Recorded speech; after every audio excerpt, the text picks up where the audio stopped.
نحمده ونستعينه ونعوذ بالله من شرور أنفسنا ومن سيئات أعمالنا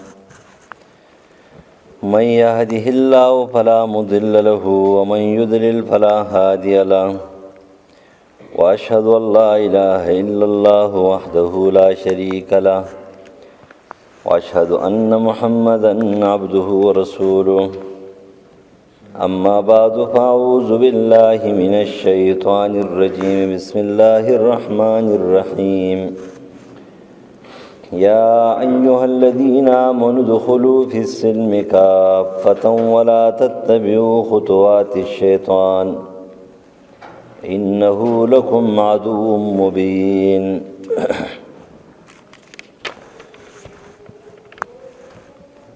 وعن أبي هريرة رضي الله تعالى عنه قال قال النبي صلى الله عليه وسلم من حسن إسلام المرء تركه ما لا يعنيه رواه الترمذي اے ایماندارو داخل شي په اسلام کې پورا مور پسې کېږي په قدمونو د شیطان پسې بیشک دغه شیطان ساو د پاره دشمن ښکاره دی. سورۃ بقره آیت نمبر 208. ابو هريره رضی الله تعالی عنہ فرمایي چې رسول الله صلی الله علیه وسلم او فرمایل خی اسلام د سړی خی اسلام د یو شخص هغه دی چې پریک دی هغه چې مالا یعنی چې پای کې دنیوي او اخروی فائدہ نه وي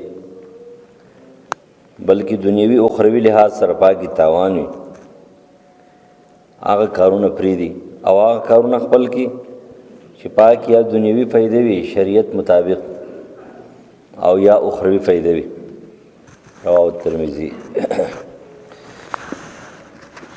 اسلام عظمت اسلام او حقانیت اسلام. په دنیا کې چې څومره مذاهب دي نو دا ټول مذهبونه دا په نوم جوړ دي. لکه اوس هندو مت نو هندو مت چې دی نو هغه د هغوی د یو خاص شخص د هغوی خپل سوچونه فکرونه او عقلیات دي. بت مت نو ماتا معبود داغه خپل سوچونه فکرونه دي یا غلط دي یا ټیک دي ځان خبره ده. خدا داغه خپل سوچونه دي. عیسایت ناوی په عیسی علی السلام پسې تړلې شوی خبري د ځان نه جوړې کړي خبرې دي هغه له نومي خوذل. يهودیت او ځان له چې نو خپل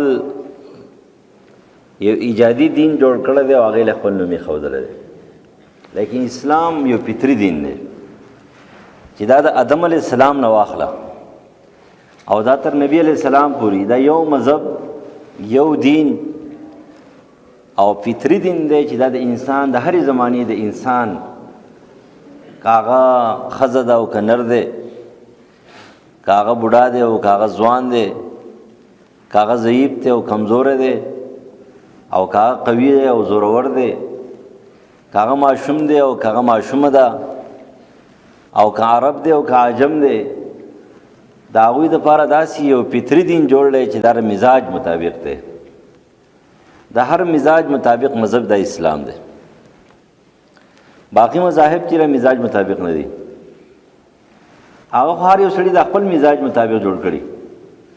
لکه اوس فرض که چنګیزیت نو چنګیزیت کې ټولې خبرې د هغه د مزاج مطابق وي ځکه چې د قانون نه په خپله بالاتر و د ځان دپاره هغه قانون نه منو لیکن د بل دپاره چې کومه قانون جوړ کړی و هغه د خپل مزاج د خونخوارۍ قانون جوړ کړی و چې پاکي د شدت او د سختۍ نه او د هغې خونخوارۍ نه او د سختۍ نه علاوه بل څه خبره نه وه. د هغې وجه دا وه او اصول داري چې کله په انسان باندې څه تیر شي وروستو چې کومه دی نو هغه شانتي کار کوي. د هغې وجه دا وه چې د چنګیز خان خاندان منګول خان خاندان په ټولو دنیا کې د بربریت شکارو، د ټول نه سپک خاندانو، د ټول نه بې عزته خاندانو، خلقو بې عزته کولو، خلقو پې حملې کولې، د هغې نه به جنکۍ تختولې، د هغوی به بې عزتي کوله، د هغوی ماشومان به تختول، د هغوی نه به غلامان جوړول. چنګیز خان چې کله پیدا شو او هغه د حالات کتل، ورو ورو د هغه مزاج کې خو هغه مظلومیت پروت و، هغه مظلومیت په ظالمیت کې هغه بدل کو. حال دارې په کار خو هغه له دا وه چې د یو طرف ته کتلی چې یاره ما خو چې دا توره اوچته کړې ده، نو دا خو ما د ظلم خلاف اوچته کړې ده. یعنې چنګیز خان خو چې کومه دی نو هغه د ظلم خلاف توره اوچته کړې وه، د خپل خاندان د خپل قوم بچاو یې کوو چې زما دا قوم ولې داسې چې کوم دی پامال کېږي او د دې استحصال کېږي او دې ذلیله کېږي او رسوا کېږي.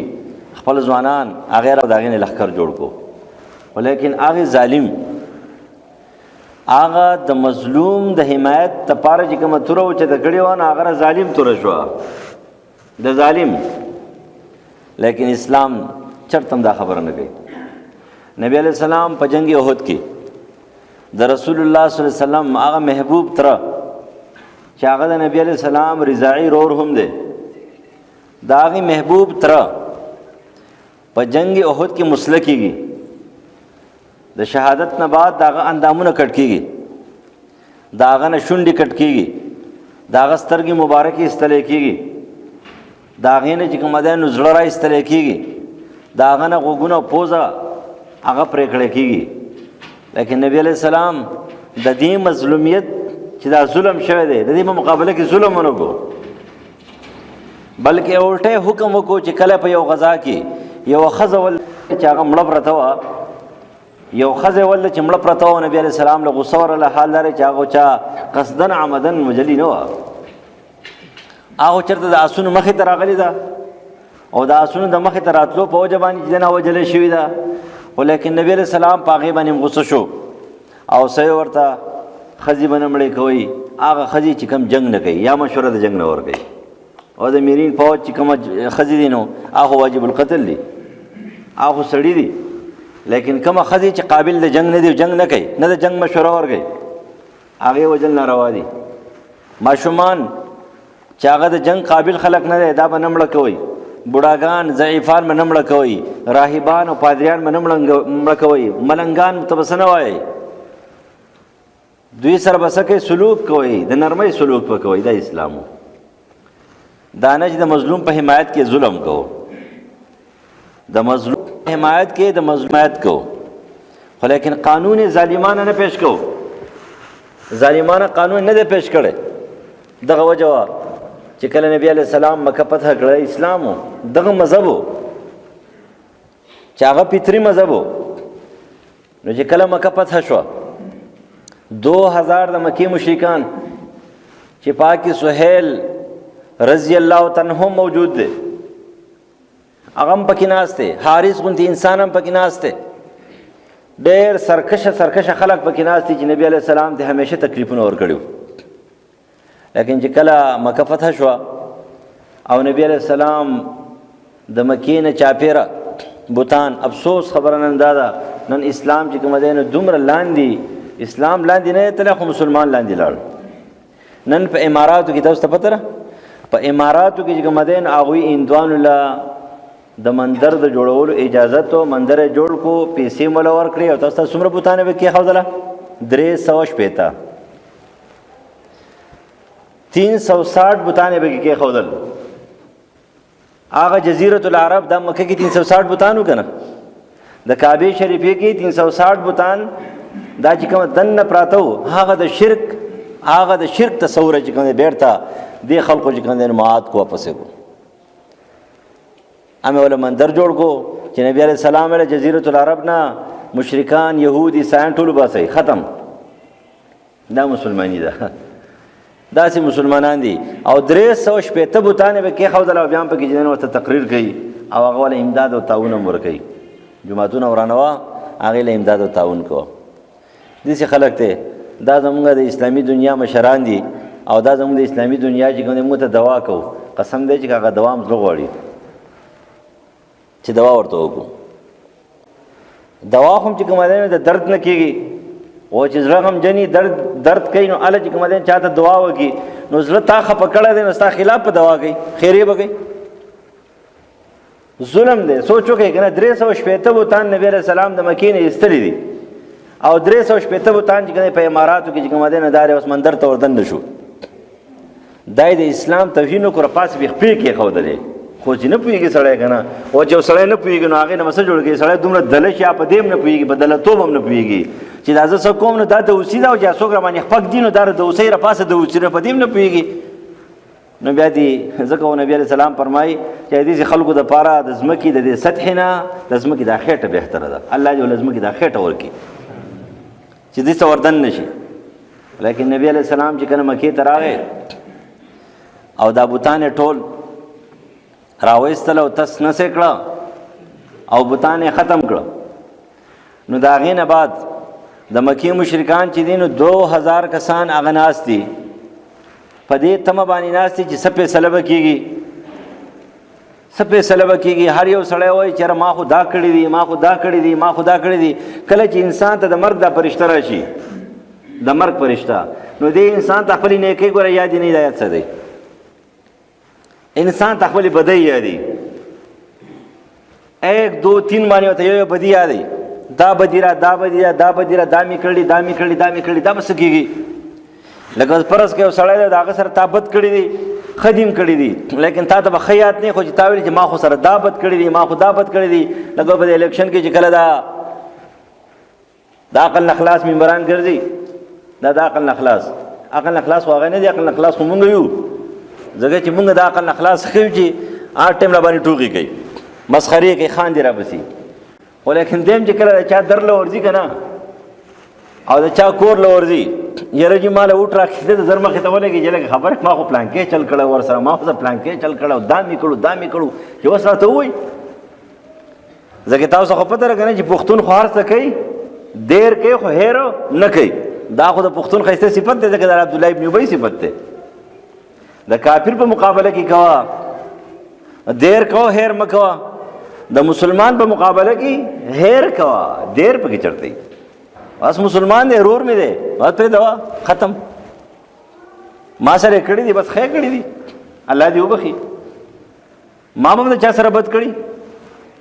نو هغه د مکې مشرکانو ته خو خپل مشکلات چې کوم مخې ته و چې دا مې کړي دا مې کړي دا مې کړي دا مې کړي دا مې کړي، لیکن هوښیار سړی بیا هم هوښیاري. سهیل رضی الله عنه چې مسلمان نه و خو ډېر هوښیار انسان، ډېر هوښیار. هغه هوښیار انسان هغه د مکې د مشرکانو ته وایي ځګې والا ورکړه دغه ځای کې کښېنه، او تا د پته لري په اوږو باندې راغوښتل چې ځان له ګناه ده.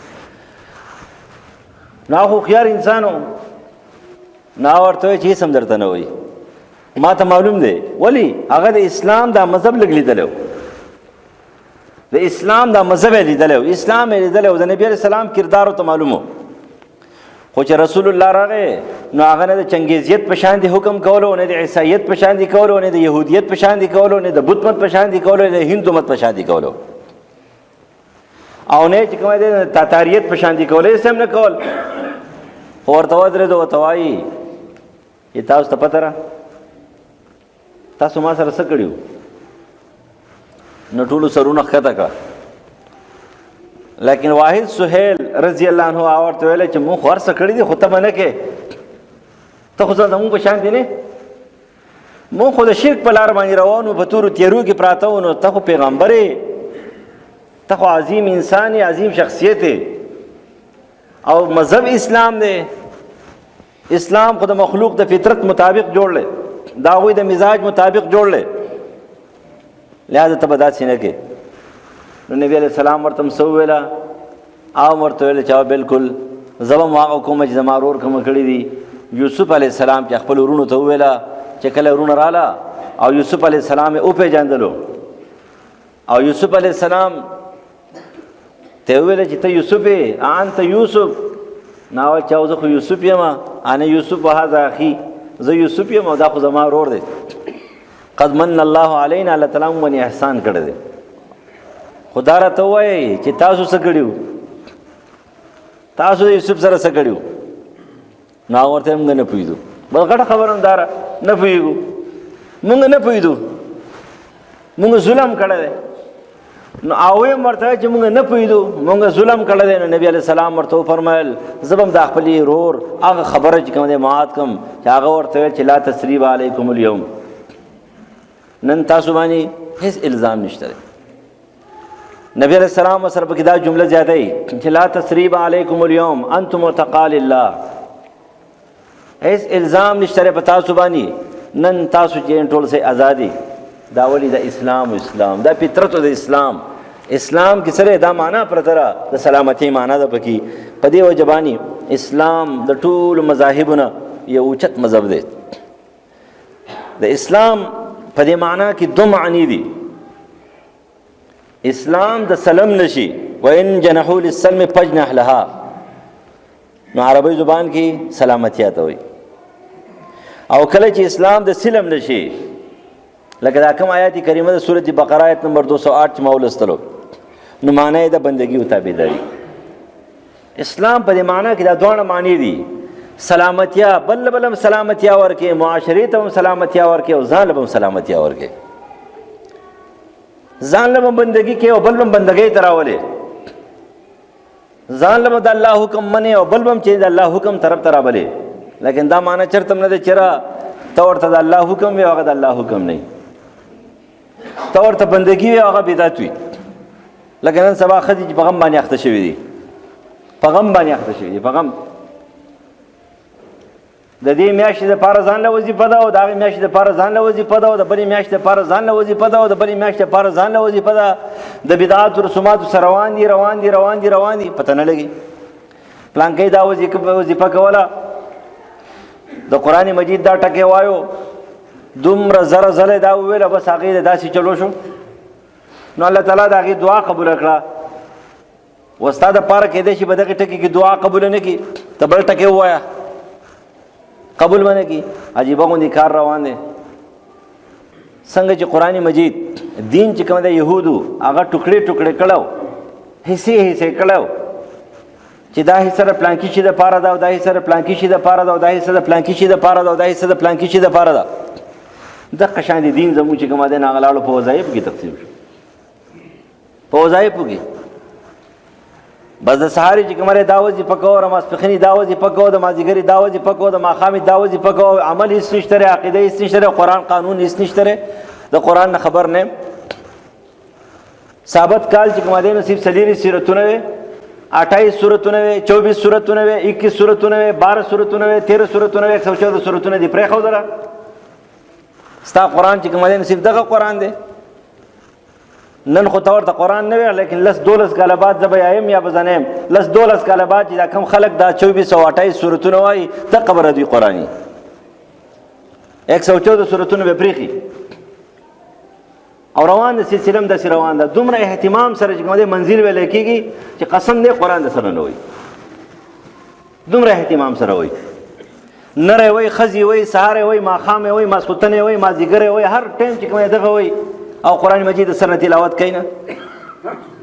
نو ته هغه سورتونه دي، نه سورتونه دي، خو 10 کاله پس په همدغه قرآن بیا دا یاد ساتئ، 10 کاله پس په دغه قرآن یو، دا قرآن څوک نه پېژني. سره تلاوت کوه که نه، د سره تلاوت ولې نه کوې؟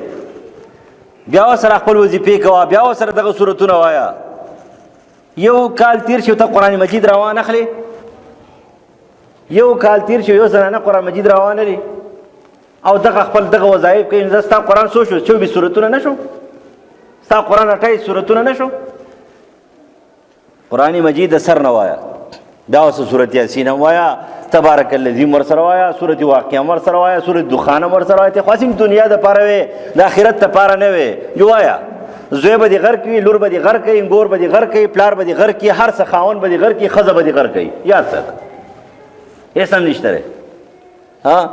ټول لګیا نه دي، څو د زامنو دپاره لګیا دي، څو د لوڼو دپاره لګیا دي، څو د دې دپاره لګیا دي، څو د دې دپاره. آخرت دپاره هېڅ هم نشته دی، هېڅ کار هم نشته دی د آخرت دپاره. سهار شي او ماښام شي ټول هر څه چې کوم دی دنیا دپاره کوو، هر سره دنیا دپاره کوو. لکه دنیا خو پکې شته دی، نو آخرت دپاره یې ولې نه کوي؟ ترى سورۃ یاسین د الله د پاره وایي کنه چې الله راضي شي، او چې الله راضي شو دنیا هم پکشته او آخرت هم پکشته. لیکن ته د اول وخت نه چې کومه دنیا د پاره وي، یاره نن می سورۃ یاسین نه دی ویل بس دنیا می خراب، نن می سورۃ واقعه نه دی ویل دنیا می خراب ده، نن می پلان کې یاد ساتي زما په خبره باندې ځان پوه کوي. قرآن مجید سر نه تلاوت کوي، پاو تلاوت کوي، نیمه سپاره تلاوت کوي، 15 رکوع تلاوت کوي، 10 رکوع تلاوت کوي، بیا د خپل منزل ورسره وایي خو چې ټکی ګوره غلطی نه تحریف ولا نه. منزل څه شه ده پته نه لګي چې څه شه ده، چا ایجاد ده، په کوم ځای کې د مصنف پته شته نشته، چا لیکل ده، او د الله د طرفه نازل شوی ده، د عرش مولا نه راغلی ده، د پیغمبرانو نه پاتې شوی ده چې دسی وایا تا پرس کړی ده. نو په دې خبره ځان پوه کوي. ګوره که یوازې دغه کتاب وایي او دا قرآن درنه پاتې کېږي دغه ویل ناروا دي. بیا دا بلس 15 کاله په دغه قرآن مجید په دې کورونو کې پروت دی، دغه په قرآن دا قرآن نه دی، خو د دې سره د دې تلاوت کوي، د سر نه د قرآن مجید د یوې حصې تلاوت په کور کې خامخا کوي. که سهار کولی شي، که ماسپښین کولی شي، که مازدیګر کولی شي، که ماښام، که ماسخوتن په 24 ګنټو کې ټایم ولا ورکړي چې د قرآن مجید څه حصہ که 2 رکوعی، که 10 رکوعی، که 6 رکوعی خپل وسته ګوره عجیبه غوندې کار دی چې ورځې چې کوم دی 1 لک ځله چې کوم دی الله اکبر ویلی شي یو سورت بقرې تلاوت بیا نه شي کولی، بیا په سر در راغلی. د الله دپاره چې بیا کوي بیا نه شي ویلی، د الله دپاره چې بیا کوي نو بیا 2 رکوعګانې وایي، بیا 15 رکوع وایي، او چې کله د دنیا دپاره کوي نو بیا 1 لک ځله چې کوم دی الله اکبر ویلی شي، بیا 1.5 ځله چې کوم دی آیت الکرسی ویلی شي، بیا 40 ځله چې کوم دی سورۃ یاسین ویلی شي. څومره جرم دی، څومره تباهي ده، پته نه لګي دا خلک څه کوي، کم طرف ته روان دي. دا د قرآن تلاوت کوي، دا د خپل وظایف ورسره کوي، دا نه چې وظایف ناروا دي، مونږ هم کوو، تاسو به هم کوئ، ټول خلک به وظایف کوي، خو ګوره دین وظایف نه دي، دین دا قرآن دی، دا کتاب دی. د دې کتاب نه چې کوم دی شروع کړي دې له تلاوت له ټایم ورکوي، هسې نه چې ګوره بیا ستاسو قرآن چې کوم دی نو چا قرآن 10 سورته وي او د چا هغه 15 سورته وي، لکه څنګه چې زموږ په مسلمانانو کې دي، څوک د 1 مونځ مسلمان دی، څوک د 2 مونځونو مسلمانان دي، څوک د 3 دي، څوک د 5 دي، څوک جمعه خان د جمعه دین دلی دي، څوک اختر دین دلی دي. دا یې که نه؟ نو ګوره یاد ساته اسلام دا سلامتیا دین دی، بل به سلامتیا ورکوي، په خپله به سلامتیا لټې، معاشرې ته به سلامتیا ورکوي، او دا طاعت او د بندګۍ نوم دی. بندگی په خپلم کوم، بندگی څه ته وایي؟ انتهائی عاجزی. عبادت عربی زبان کې انتهائی عاجزی، غایت التذلل. تفسیر بیضاوی نقل کوي یا کنا عبدو، عبادت څه ته وایي؟ انتهائی عاجزی، غایت التذلل. چې سړی په عاجزۍ کې دومره حد ته ورسېږي چې که تاسو فکر کړئ چې هغه یو سړی که نه ولاړي او دا بل چې دی نو راشي جاړي جاړي جاړي جاړي جاړي ورته او دا سر ورته کېږي په دې خپو کې، او دې پرې پاسه چې کوم دی دا خپه کېږي که نه، دقې ته عاجزي وایي. یعنې داسې عاجزي به الله ته کوي چې سر دې کېښودلو نو کې دې ښودلو، چې الله تعالی چې کوم دی نو هغې ته دومره عاجزه شي، دومره عاجزه الله په چا باندې بیا خپې نه کړي، الله پې د رحم لاس کړي. بیا الله د مخلوق په شان دی نه دی، الله پې بیا د رحم لاس کړي. وایه که نه بنده څه غواړي؟ نو چې سم بنده یي که نه زموږ په شانتې نه وي، زموږ په شانتې د دنیا شی نه وي، نه ورته وي پروردګاره زه خو معافي غواړم. نبی علیہ السلام عائشہ صدیقہ رضی اللہ عنہا فرمایي چې ما دې تپوس وکړي د الله رسوله که فرض که ما ته اوس پته ولګي دا شپه د لیلة القدر ده، نو زه به د دنیا کې زه به د الله نه څه غواړم؟ نه ورته چې عایشې ته به د الله نه دا نور څه غواړې؟ ته به ورته دا ووایې چې اللهم انک عفون تحب العفو فاعف عني، ای ربا د معافۍ اختیارات ستاسې در سره دي، ما معاف کا، هېڅ هم نه غواړم، ما معاف کا. هغه ځای کې سړی معاف شي غټه خبره داره. دنیا د دې متعلقات دي، دنیا نه بغیر کار نه کېږي، خو د دنیا دپاره دین چې کوم دی مه خرابو، ټول کار به د دنیا دپاره دین استعمالو نه، د الله دپاره به یې کوو، خو راضي به ورسره دنیا. بیا د اسلام اولنۍ فایده، مسلمان به عزتمندي چې کله مسلمانی. امام حاکم مستدرک ته حاکم نقل کوي، عمر فاروق رضی الله عنه تقریر کوي، خلق ته وایي خلق واورئ چې انا كنا اذل قوم، مونږ ډېر ذلیل قوم، مونږ ته به تشپرستو پاریسیانو خپل تالیسټ ویل، مونږ به د روم نه یریدو، مونږ به د هرقل نه یریدو، مونږ به د خسرو پرویز او شروې نه یریدو، کسرا نه، د ایران او د روم نه مونږ یریدو، مونږ ته به هغوی خپل تالیسټ ویل. خو کله فاعزنا الله بالاسلام، الله تعالی مونږ له عزت په اسلام باندې راکو. فمهما نطلب العزه بغیر ما عزنا الله به اذلنا الله. چرته هم په هغه طریقو باندې عزت طلب نه کوي چې کومه طریقه د الله نه ده، کنه الله به هم ذلیل او رسوا کوي. واقعي مسلمان چې کله خپل کار پرېښودلو، د عزت طریقې پرېښودلې او د بې عزتۍ په لار باندې روان شو، ذلیله شو که نه؟ د یهودو عیسایانو دپاره چې کله په خپلو مسلمانانو باندې شروع وکړه، د یهودو عیسایانو د خوشحالۍ دپاره چې په خپلو مسلمانانو باندې شروع وکړه، ته نن راشه مسلمانان کم طرف ته ورسېدل. لیکن هغه مسلمانانو چې د مسلمان رور دپاره خپل ځان خپل جان مال چې کوم دی نو قرباني کولو، هغه مسلمانانو څومره عزتمندو خلک په تېرېدل. نن قسم دی که د دې مسلمانانو نه څوک یېرېږي؟ دغه یو وطن پر دنیا کې رقیږي راړقیږي، نور چرته دی؟ نور خو مسلمانانو ته وګورئ. ځکه نبي علیه السلام وفرمایل یو زمانه به داسې راشي چې اغیارو په تاسو باندې داسې حمله کوي لکه نهر طهر وږي تږي خلک چې هغه یو کاسه وي غټه پاکې روټۍ ماته شوي او خلک پرې راشي او داسې بس پوټي پوټي اوچت کې خبره ختم شي. نو صحابه ورته څه فرمایي؟ وایي د الله رسوله لقلت یوم، په دا ورځ به موږ چېرته کم یو؟ ویل چې نه نه دومره به زیات یې لکه د سمندر زق چې څومره زیات وي، د سمندر زق چې څومره زیات دی دومره به زیات یې، دومره به ښکاره یې، دومره به خلک پیژني. لیکن په تاسو کې به سره شي دوه خبرې به راشي، حب الدنیا و کراهیت الموت. یو به د دنیا نه معبود جوړ کوي، لکه څرنګه چې موږ ته معبود جوړ کړی دی، هر شی د دنیا دپاره کوو، دا معبود دی. حب الدنیا، د دنیا سره به دومره مینه چې هغې نه معبود جوړ کړي.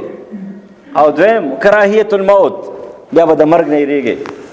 جوړې کړې به دې آبادي که نه، ته به وایې چې دا خو زمانه پاتې شوه، مرګه کم دی کې در نه وتښتم. یو فطري طبیعي لحاظ سره د مرګ نه یېره، دا خو به یي، لیکن ته به مرګ نه غواړې، بیا مرګ به نه غواړې. وایي دا تو خبرې به در پکې راشي. دویم نمبر، اسلام سره انسان معتبر شخصیت جوړېږي.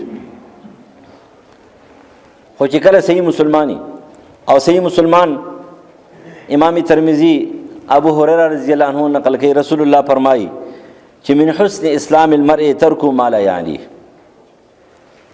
بے پیدی کارونه پریدي، ما لا ضرورت فی الدین ولا دنیا، د دین او د دنیا ضرورت نه لري او دی پکې لګیا دی، مشغوله دی.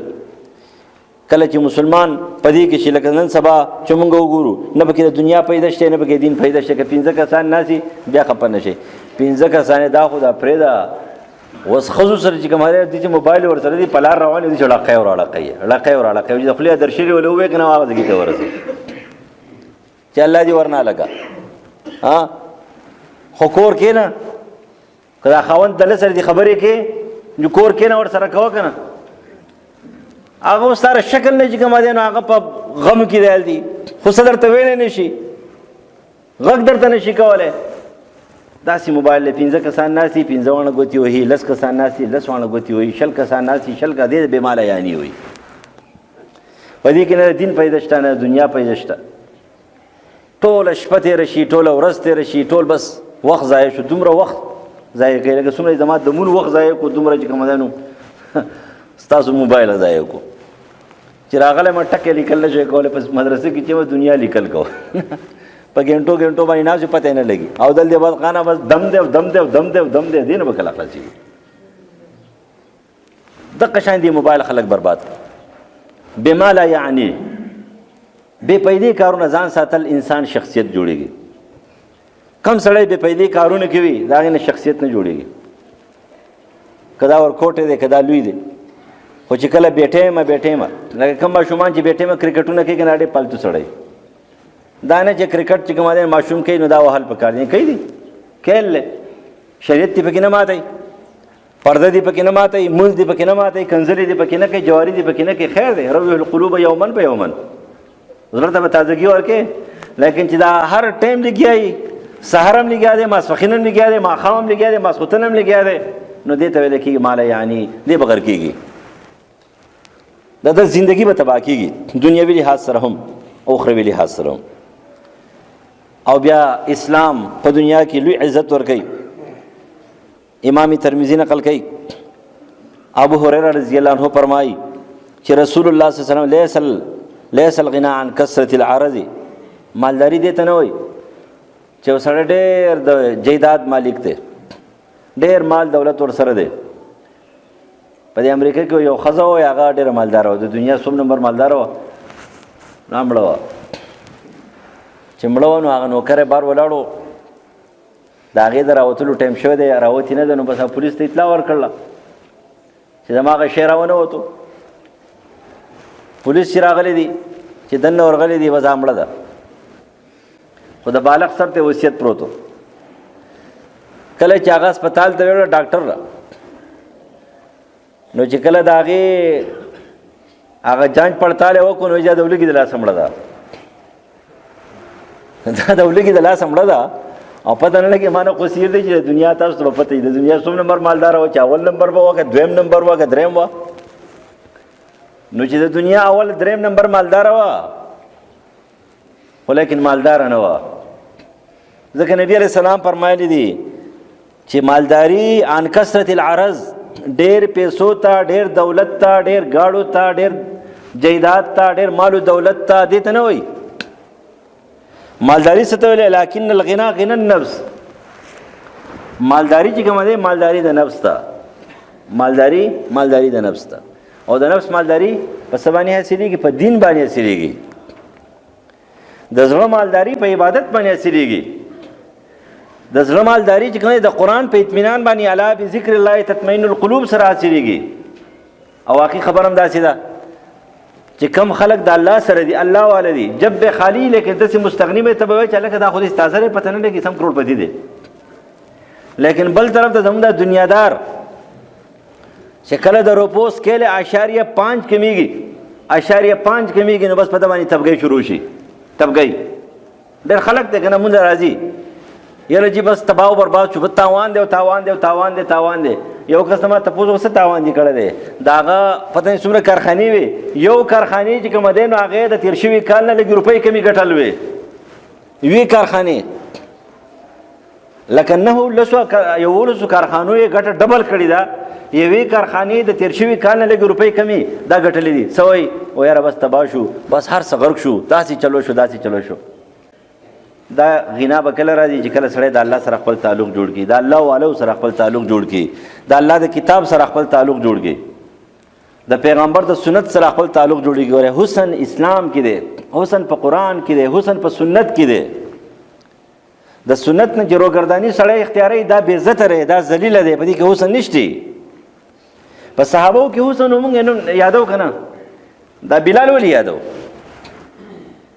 دا خالد ولې یو خو یو سړی هندو دی، خو هندو دی، یا یو سړی سیک دی، سیک دی، د بل مذهب مالک دی او د بل مذهب مالک دی. یو سړی مسلمان دی او بیا د خپل مسلمان سکالر باندې، په هغه لیډر باندې، په هغه امام باندې، په هغه صحابي باندې، په هغه تابعي باندې فخر کوي.